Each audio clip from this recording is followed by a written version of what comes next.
how to have confident body posture. So I want to start with whenever I was in high school, because I went through a very big high school, like 2,000 kids.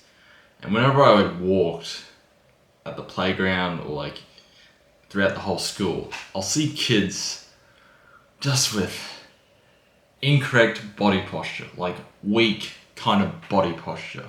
Like I expressed this with my brother because he sees the same thing because he's still in high school.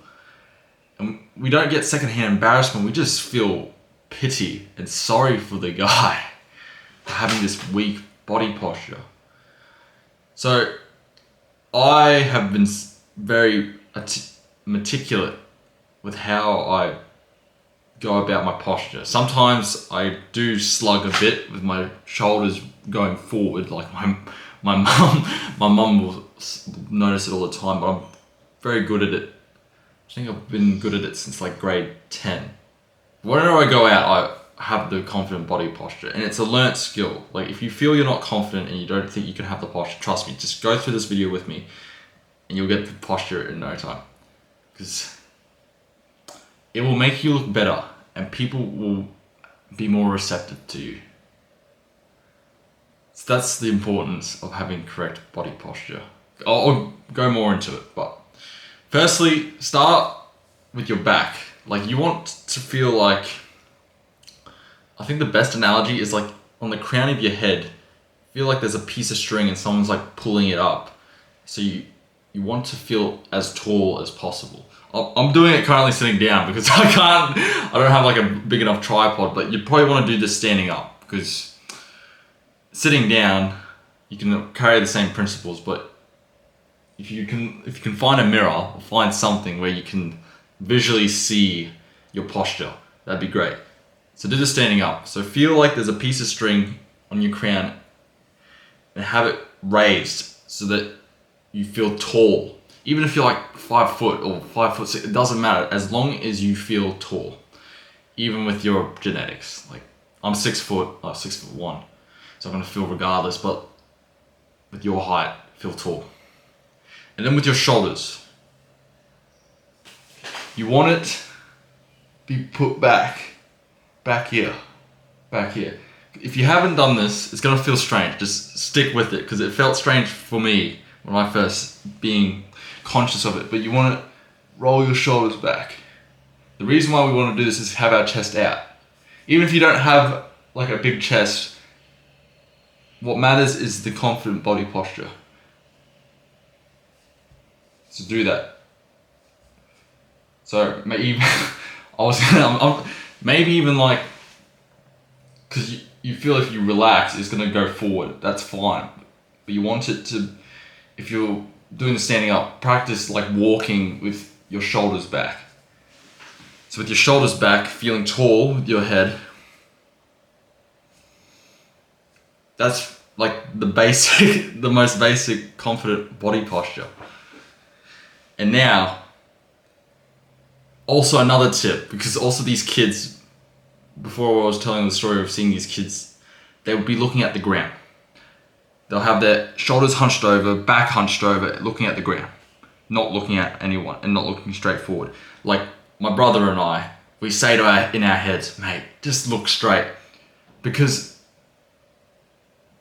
if you're looking at the ground, you're telling everyone in the world you don't have the confidence to look straight forward. Like, yeah, sure, you might not have the confidence to like look at strangers in the eyes, like we'll get there, but slowly develop the confidence of just looking straight forward.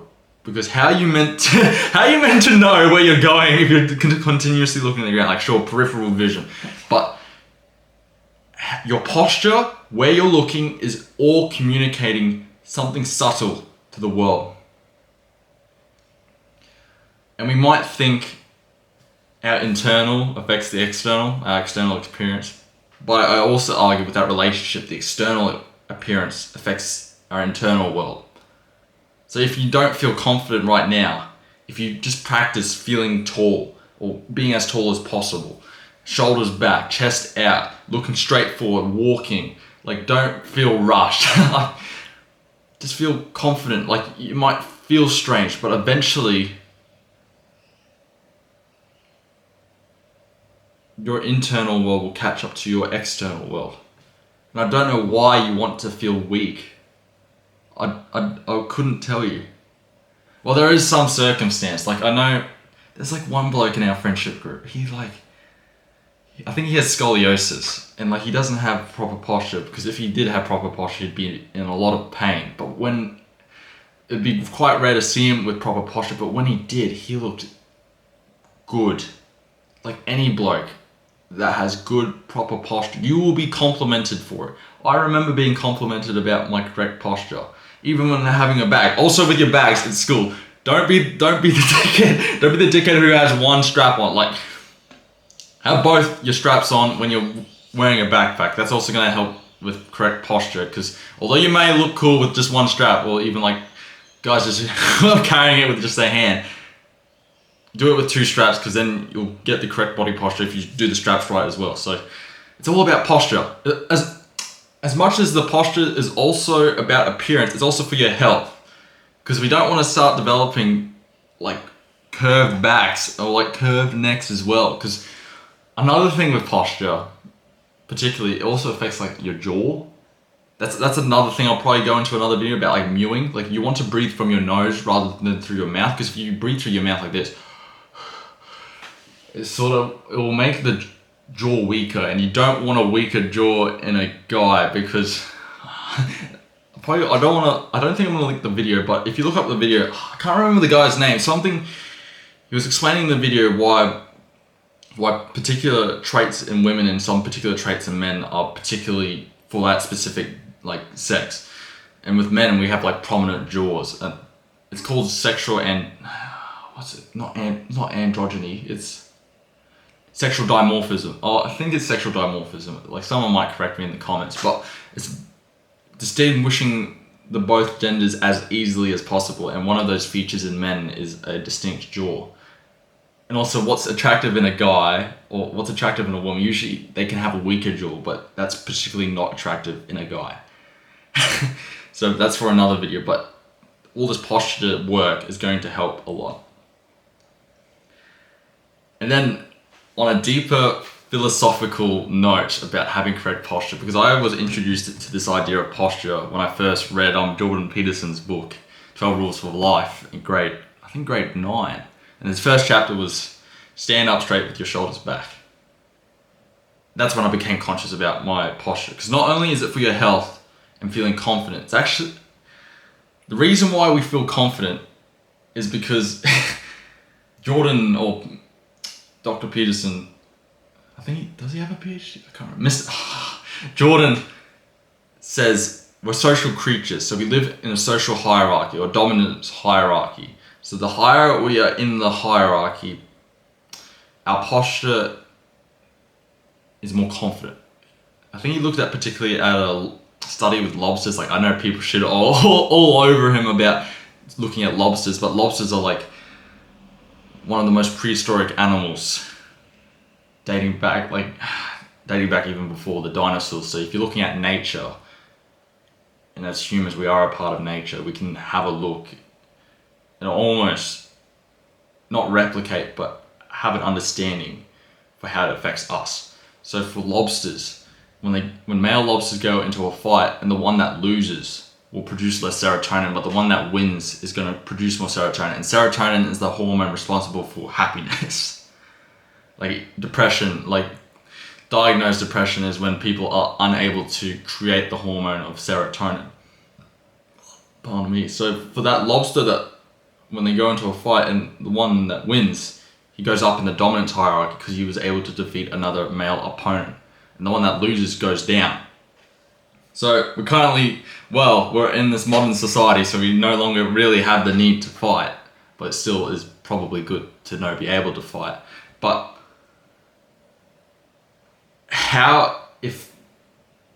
which comes to the question of whether the posture of the lobster was affected by the serotonin, or actually the serotonin was a result of the posture.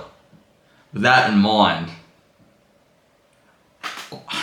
it's the same relationship I explained before in the video about how the external and the internal are not symbiotic, like the cause and effect affect each other. So I argue, as a human, even if you don't feel like you're confident, if you are feeling sad, it's going to help a lot more if you have the correct posture. So it's in your best interest to have the correct posture, to feel more confident, to be happier, to feel more dominant. Like, being dominant is not a bad thing. It's actually quite a good thing. You can stand up for others, you can protect others, you can be confident. And usually with this confidence is increased self-esteem, so a better self-image of ourselves. Because I think it's hard, particularly for some of those young guys I see at school, when I was at school, having that incorrect posture and looking weak. I felt bad for them because they don't have to be weak. All they have to do is have correct posture. Like, that's probably the first step. Like, I could mention about going to the gym, eating healthier, not playing video games, not watching porn, like all that. But like, just starting with the simple step of correcting your posture is already one step ahead in the correct direction. And I don't like seeing people be weak, because I don't have to. So that's why I feel sorry for them and feel pitiful. Because I'm glad I have this knowledge of knowing that my posture, even though I don't consciously think about it all the time, it still has a place in helping me feel confident and being confident. So to recap, feel like someone's pulling a piece of string on the top of your head as high as possible. Put your shoulders back as far as possible. Put your chest out. Look forward. Look forward. Those are the first few steps. Because eventually, even though it might feel weird at first, this posture will help you feel more confident. And eventually, instead of feeling more confident, you just are. So no longer do you have to feel weak or nimble or timid. You can just be you. So I hope this video helps.